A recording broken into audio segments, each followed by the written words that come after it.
Check, check, check. 1, 2. Yeah. Yo, man, let me tell you something. I was actually thinking about this last week, but I decided to wait until after the Super Bowl, and I'm so glad that I did because, man, all of the racist takes, man, it was really interesting in some ways because some of these people, you know, I like to hear what they got to say on Twitter sometimes, some of the time, shall I say, but, man, I feel like yesterday was just the day where you really saw the racism come out. I mean, we had Michael Malice that said more like the stupid bull.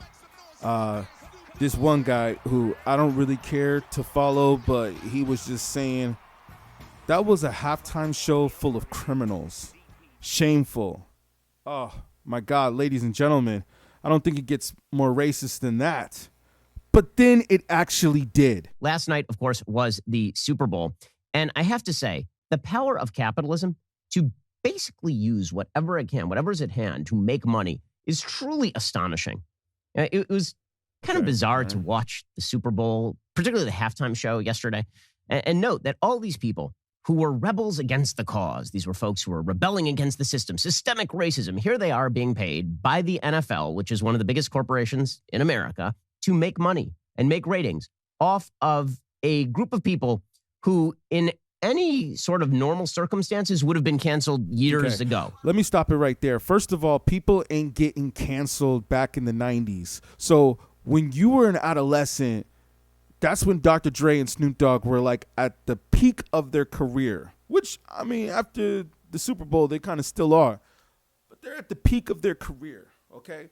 And you're a young child at that time. When most of kids your age, not sure where you said you were growing up at the time. May have to ask you that in an interview. But wherever you were at that time, which I think you said might have been Los Angeles, how could you not be aware of Snoop and Dre at that time, which I'm sure you were. Now, did you grow up not liking hip-hop as a child? Because let me tell you something. To be an adolescent in the early 90s and not like hip-hop is almost like something was wrong with you. You were obviously probably brought up in some kind of a way where hip-hop was against your upbringing, because there's no way that someone from your generation could hate rap music as much as you do. There are a lot of criminal convictions on that particular stage. There are a lot of lyrical violations of sort of social norms on that. Wait, let me go back to that part. We're at... There are a lot of criminal convictions on that particular stage. There are a lot of lyrical violations of sort of social norms on that stage. I'm not talking about saying that we ought to have warnings on lyrics. I'm talking about left-wing social criminal norms. Convictions on that stage and lyrical violations. This is just where it gets good. This is where it gets super racist, people. But the fact is that capitalism can take the piss and vinegar out of pretty much anything. And that's what that halftime show was last night. Your laugh is so awkward. Am I the only one that's going to say that? Honestly, number one, it demonstrates how old our country is, because this is now throwback music for people who are about my age. And I'm 38, and I was watching some of the Super Bowl with some friends last night who are early 40s, and they were bopping out to music that they were listening to in high school, because our entire culture now revolves around the artists of 20 years ago. And these are all a bunch of 50-year-old rappers. I mean, the fact Mary J. Blige is 51 years old, and this is the younger crowd now. What does Mary J. Blige's age have to do with anything, man? What does it have to do with anything? I don't even know if someone like Charlemagne or if anybody has pointed this out, but this interview or this segment is just this is ridiculous. Yeah, man, that's an interesting one right there. So like that you really felt the need to point out her age and that she's old and that she shouldn't be doing the Super Bowl. But then you guys want Kid Rock and Ted Nugent and I don't know who the other person was I saw trending on Twitter. Was it, I don't know, Neil Young or something? You wanted them to go hit the stage at the Super Bowl, but you're going to sit here and you're going to talk about Mary J. Blige's age. Okay. Violence against women, apparently totally okay. You don't get canceled over that anymore, depending on who you are and what kind of art you perform. The lyrics that are overtly anti-gay, totally fine, so long as you also hate Donald Trump. I feel you misstepped a little right there, or maybe a lot, maybe a little. But the part where you said that as long as you're anti-gay and you don't support Donald Trump. Now, listen here, you idiot. Did you just hear that a few days ago, one of our favorite beloved rappers just had a gay sex tape released? And nobody in the hip hop community was concerned with that. The whole hip hop community stood by Isaiah Rashad, and we all backed him. And we all said that we still love your music and we don't care what your personal preference is. So now you're going to say that you're going to put some anti-gay rappers on the stage when the whole rap community came out and supported one of our favorite rappers for being gay. You're wrong, Ben. You're wrong. You don't know what you're talking about, man. Like I said, get a real hip hop head on your show and debate them. Debate them. I will gladly come to Tennessee and I will debate you on your show because I'm pretty sure that you're probably too afraid to come to New York or Los Angeles. The other thing that you're wrong about is 50 Cent. I think that 50 Cent actually came out at one point and admittedly said that he was voting for Donald Trump and that he was backing Donald Trump. Wasn't there pictures of 50 and Donald Trump together right during the election? Another thing that you're wrong on, Ben. How many things do I need to point out that you're wrong on this segment? So long as you are seen as a weapon against the system, the left is willing to take you back in. And hilariously, corporations are willing to use you as their spokespeople, and you're willing to take their money. This is really corrupt and perverse little tie, but you do have to appreciate the power of money making to really take. It's no secret across the world, all over the world. It's no secret that America is a money-making country. This is why most people from other countries want to come to America, because this is the place where your dreams can come true. Why are you so shocked that we live in a country that's about making money? Let me just point out who was on the stage last night during the Super Bowl halftime show, because this really did occur to me while I was watching it, is that the NFL has been attempting to get away from the, we are the league that has a lot of criminal convictions routine. They've been attempting to get away from this. And so on the stage, they had Dr. Dre, who has been accused of multiple instances of violence against women, including assault of Dee Barnes, who's convicted in 1991. Quote, people talk all this bleep, but somebody F's with me, I'm going to F with them. A woman named Michelle, who was the mother of one of his children, accused him of domestic violence. Another woman named Terry B. accused Dre of assaulting her. He was convicted in 1992 of battery of a police officer. He apparently allegedly drove drunk in 1994. And now, he seems to have improved his life pretty dramatically, Dr. Dre, although in 2016, Suge Knight accused Dre of a kill for hire plot. But let's just say that these are offenses that in sort of a normal world would get canceled these days, right? Because time is of no limit. When we go back 20, 30 years and find stuff about people and destroy them. But Dr. Dre was leading this off as a great hero of the Republic, and then he had Snoop Dogg. All right, let's stop it right there. Let's speak on Dre real quick. Okay, yeah, you're right. That's great that you brought up Dee Barnes because we actually interviewed Dee Barnes, and you can see that video right here. Our team definitely got down with the whole squad of that. Now, you're right. Dre did do all these things, but we're also talking about something that happened, what was it, maybe 20 years ago, something like that. And this is the same fact that we're bringing up with people like Rogan. Now we all know, I believe, yes, and here we go, one of the black people defending Rogan. But yes, let me tell you something. You can tell by some of the content that we put out that we obviously are fans of the Joe Rogan show experience. And I'm just saying that, we don't believe that he's racist. We don't believe that he's racist. Even black people that have worked with him said that they don't believe he's racist. But we all know that these are probably words that are said behind closed doors.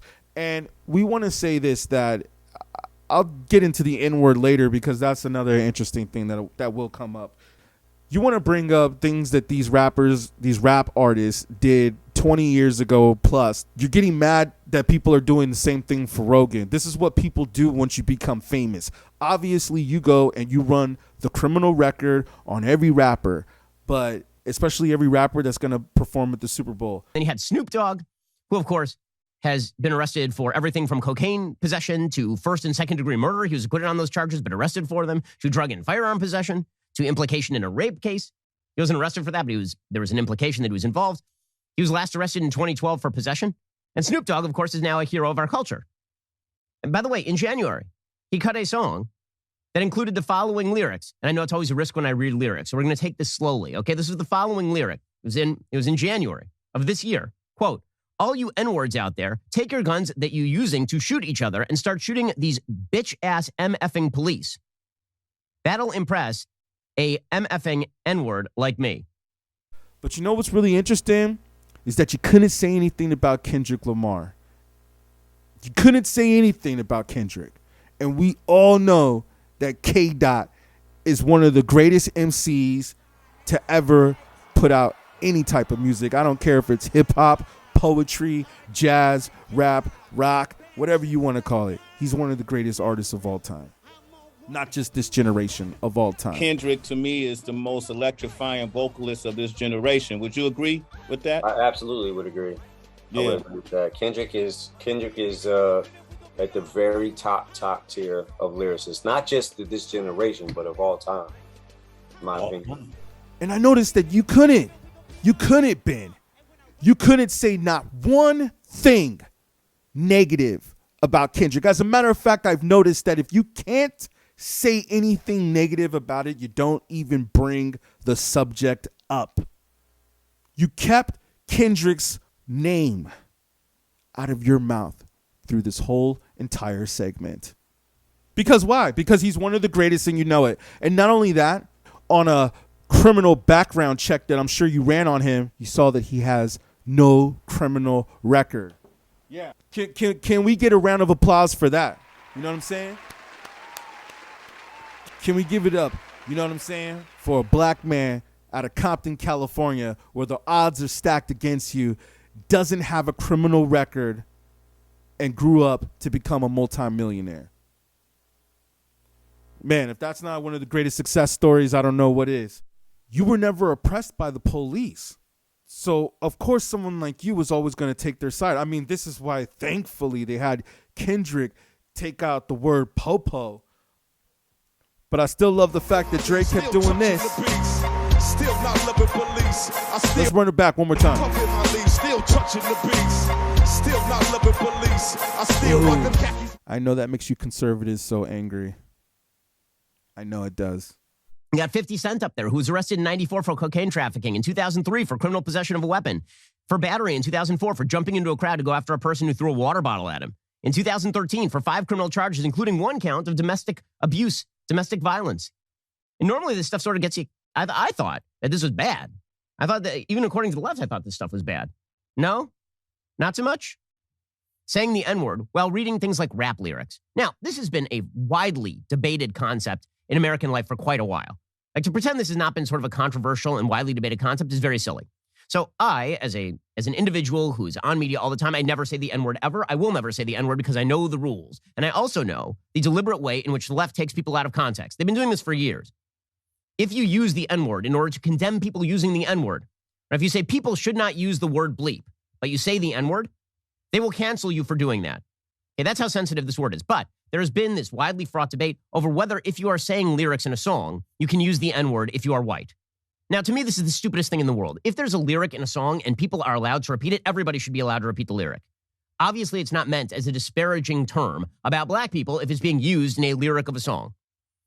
Fortunately for me, I don't listen to that type of music, nor do I like that type of music. In fact, I have controversially stated I don't think that rap is music at all. But put my views of rap aside, the question of as to who gets to say the N-word while quoting rap lyrics has been sort of a fraught topic for quite a while. You also want to bring up the term about words that you can't say in the workplace. There's a lot of words that you can't say in the workplace. You can't talk about your race or your religion in the workplace. Look at what happened to Whoopi Goldberg and how you bashed Whoopi and how you demanded that you wanted her to be fired, and they didn't fire her. I know that just irks you, doesn't it? I know it does. But yes, you know, there's definitely some things that you can't say in the workplace besides the N-word. You can't talk about homosexuals. You can't talk about transgender people in a certain way. There's lots of things that you can say that will get you canceled, that will, that you can't say when you're around people that you're working with. But then on top of that, I never heard you bring up the fact of Rogan mentioning the Planet of the Apes story, which he even in fact did in his apology video. But you didn't say anything about that. You didn't even want to touch that topic. So like I said, Ben, I notice that when there's certain things that you don't want your public or your audience to know about, you just don't even touch the subject. You won't even speak about it. You'll just ignore it. I find that interesting about you. I love how he keeps bringing up Snoop Dogg, how you've been, charged with all these, you've had all these charges, but you've never been convicted. There's actually a great meme that I saw out there that has Snoop and Martha Stewart on the show, and it says, "Be mindful of stereotypes. Only one of them is a convicted felon." So yeah, I mean, your stereotypes are all over the place, Ben. And yes, it's nothing new that America loves to celebrate criminals. You went on Twitter years ago and you said that Zimmerman was being lynched and he was the one. What was that racist tweet that you put up that I can't even believe that you didn't get canceled for? The tweet where you said the lynching of Zimmerman will be the legacy of a race-baiting media and their favorite race-baiting president. Oh, so you were talking shit about Obama at that time. That's what you was doing. You was calling him a race-baiting president. And while we're on the subject, why don't we just pull up some of your other racist tweets? If you want to wear whatever, your pants below your butt, don't bend the brim of your cap, and have an EBT card, 0% chance you will ever be a success in life. Whoa, that's almost like a boom, boom, boom, boom, boom. Right there. Pretty racist, right? Just when I thought that was racist, it got super racist. Israelis like to build. Arabs like to bomb crap and live in open sewage. That gets probably one of the most super racist tweets of all time. How are you not canceled on that? But you know what? You're going to get away with it. You're going to build your following and you're going to be able to say something like that. Like, see, obviously you didn't have the same upbringing that we had. Obviously you didn't come from the same culture or background, or maybe had to go through some of life's struggles like most people did. I'm pretty sure that you were raised as a nice Jewish kid that probably got everything that they wanted in life, except for, the fact to lose your virginity and listen to hip hop music. You have Eminem, right? Who famously was sort of pre-canceled because of all of his lyrics, including ones about violence against his ex-wife and about raping his mom and about stabbing gay people. All of that sort of stuff is in his lyrics. But then he said that he didn't like Trump, and that of course, fixes everything. And, of course, he was arrested twice in 2000 on gun charges. Also, another thing is that Eminem wouldn't be as successful as he is. Everybody already knows if he didn't talk trash about himself and if he didn't talk about the drama that you go with your baby mama. I would call his, we all know Kim. I would call her more of his baby mama than his ex-wife. You try to say his ex-wife to make it more dramatic. They were only married for what, like 6 months? I mean, come on, man. That's not a marriage. So I would call him just the baby mama drama, And who doesn't, relate to that story? I thought the best example of this last night was Eminem. So Eminem, he kneels for a full minute in the middle of this halftime show. And he just kneels and puts his hand on his head for a full minute, right, to demonstrate that he is in touch with the Black Lives Matter movement and with the needs of black people. In 2016, Colin Kaepernick, a backup quarterback for the San Francisco 49ers who'd been benched for the immortal Blaine Gabbert because he sucks, he knelt for the national anthem on the basis, by the way, of a police shooting that apparently was justified. And that's the part where you say that he wants to kneel for a police shooting that was justified. And let me tell you something. We already know that the court system is flawed. So just because there's a ruling of a cop that gets let off, you can't go and say, well, what this man believes in is wrong, and whatever he's protesting and whatever he's fighting for is not worthy of a fight. I don't know, Ben. I don't know.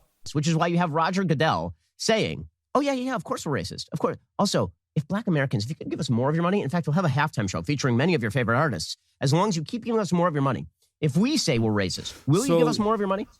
He's basically saying that the halftime show was put on like that because the racists and the powers that be that run the NFL wanted you to give them more of your money, and that's the only way that they were able to keep you tuned in was to put on a hip-hop show at the Super Bowl. I can't believe that there's not more people speaking on this take. So right before the Super Bowl, Joe Biden went on national TV because we have this dumb tradition where the president of the United States hijacks this giant cultural event. His policies can be as bad for black Americans as he wants them to be. And his policies are indeed crappy for black Americans. His inflation is hitting black Americans harder than it is hitting white Americans. The unemployment that will likely follow an increase in the interest rate will be worse for black Americans than it will for white Americans. That's one point that I can finally somewhat agree with you on, Ben, is that you are right, that Biden's inflation is probably most likely, or yeah, I would say affecting and hurting the minority communities more so than any other community. Good point. Yeah, man. Just your whole take on hip hop. It's missing melodies, harmony, and rhythm, which we all know that was a false thing that you said. But let's just go to, say, melodic rappers. If we look this up on Google right now we have Juice WRLD, Post Malone, Young Thug, Lil Uzi Vert, Gunna, Lil Taj, Roddy Ricch, Triple Red. I mean, I'm sure the list will go on. So these are rappers that are known for putting melody into their music. Of, I believe, one of the ones that you said that's missing. The only one that you said that is currently there in hip hop is rhythm. But that's not even really what got to me. What got to me is that you said that you don't feel that it's difficult. You obviously have not listened to enough rap. Clearly, there are a lot of MCs. I would say that one of the most famous ones is Eminem, who you could tell that he puts a lot of thought into his lyrics. Are you going to say that a rapper like Eminem, in what he does is very easy to do? Or let's just say also a rapper like Kendrick Lamar. I'm willing to bet that you haven't even listened to a Kendrick Lamar album. Speaking of rappers that don't contain harmony, rhythm, and melodies, what about Lauryn Hill? I think she had all of that in her songs. And not only that, I believe that she won Grammy for Best Album. What was it for? I mean, she definitely won Grammys. But what did Lauryn Hill win the Grammy? R&B song, album, new artist, R&B album, female R&B vocal performance. So in case you want to make sure about that, that's pretty much all the categories. That's pretty much rhythm and blues, harmony and melodies. And she's also considered a hip hop artist. So yeah, man, you got to do a little bit of research on that. I just want to run through some of these real quickly. I remember how you made a big deal about Black Panther and how you were really upset that African Americans were really excited about that movie. Probably people all over the world were excited about that movie, but there was a small little handful of you that were just so upset, and you wanted to go out there and you wanted to say that Wakanda is not a real place.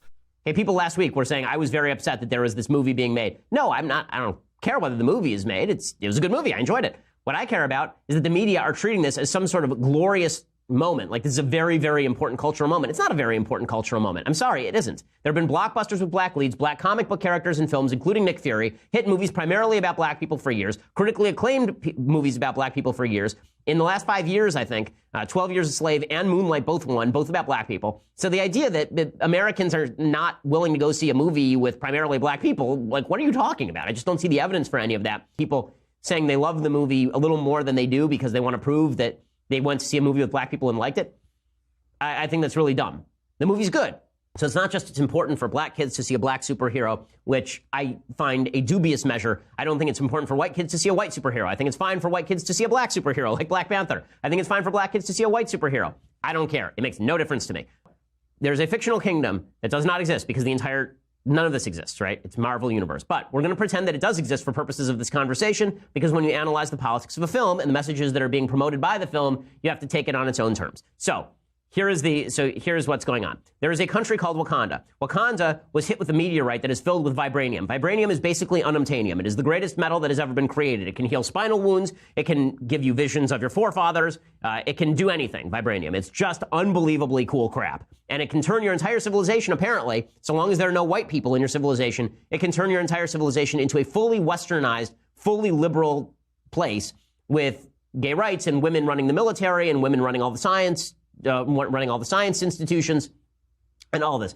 Outside cultural influences don't matter. All that matters in this universe is that a big meteorite landed right here and that there were no white people to ruin it. That's pretty much the premise of Wakanda. And then Wakanda hides from everybody, but they still have the greatest country ever without any trade. So they have this metal, but the metal magically can grow things, and it can make everything super cool. It can be isolationist. You can have a complete state with no outside interference at all. Now, pause. In real life, this doesn't work out for anyone. Japan was the closest thing to this. America basically opened Japan with a couple of gunboats. Well, I got news for you, buddy. Neither is Star Wars, but you seem to love that in your culture, but it's all good, though. Let's run through another one real quick. Is it systemic racism?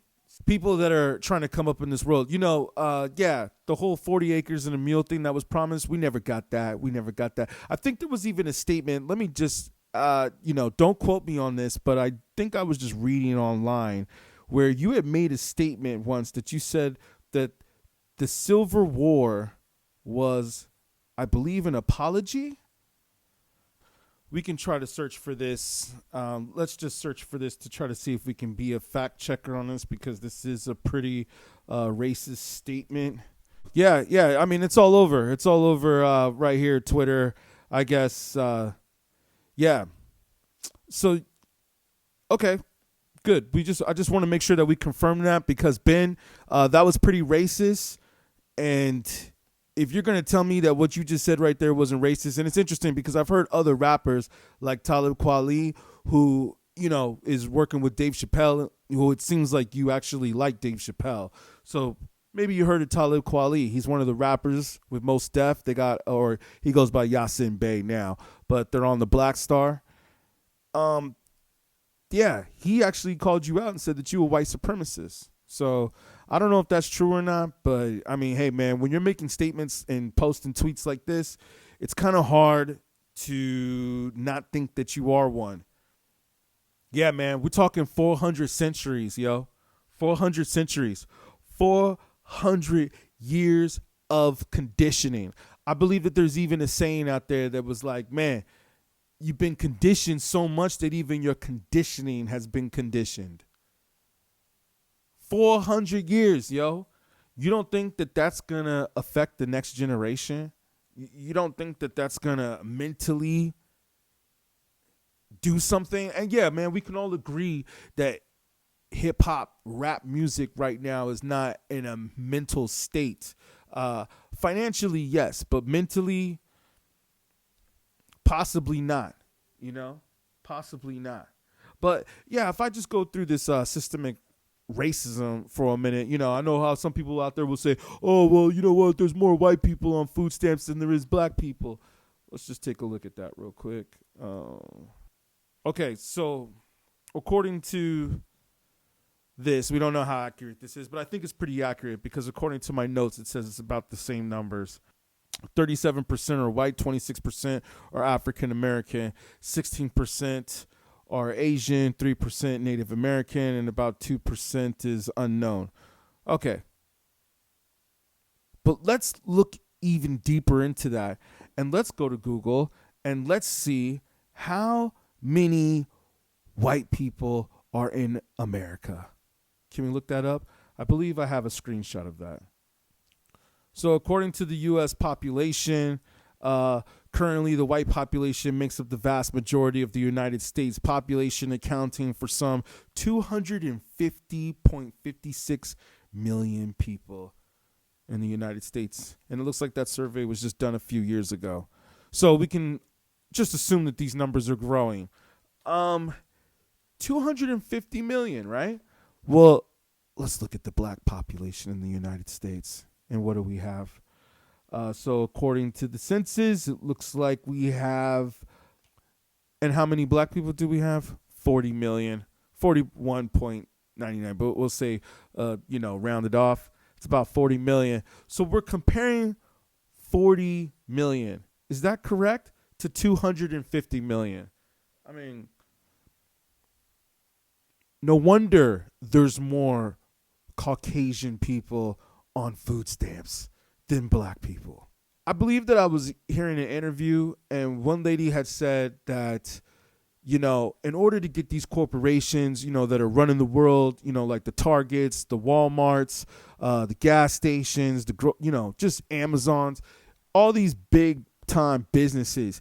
I mean, a lot of this, some of these businesses were built by self-made millionaires, and their stories are great. But I'm just saying that I do agree with what I heard this other young lady say, that a lot of these people, though, are coming from generational wealth. I believe that was the word or term. I believe that was the term. Generational wealth. That's what you need to come with, man. Generational wealth in order to get to here. I mean, I don't even know if this was even true, that they were saying from the years of 1925 to 1965 that certain houses in certain neighborhoods that were nice could not be resold to black people.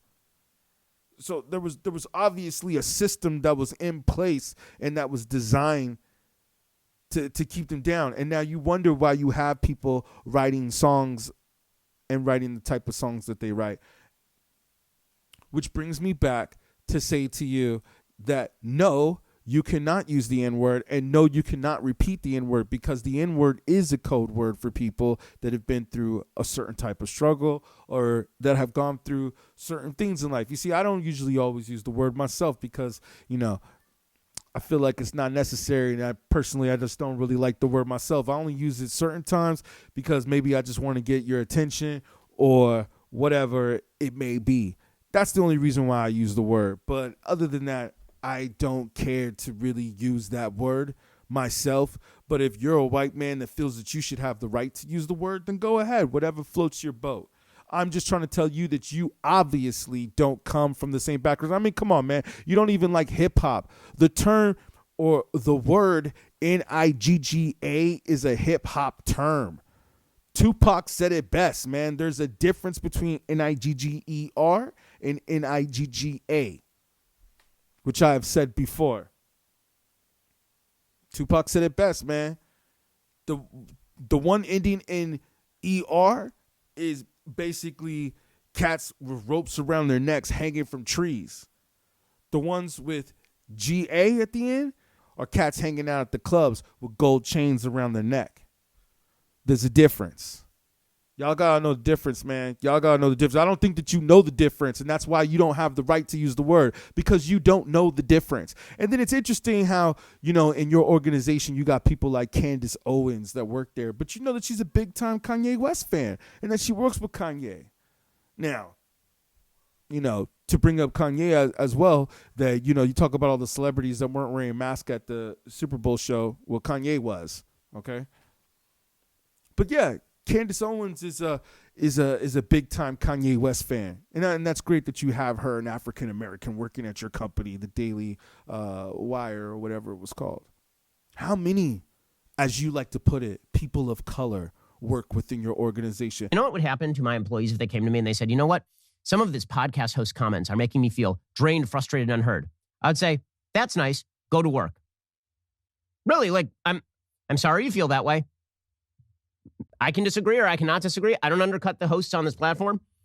Go have a cup of coffee and get back to work, because your feelings are of no consequence. This is a workplace. This is not a kindergarten.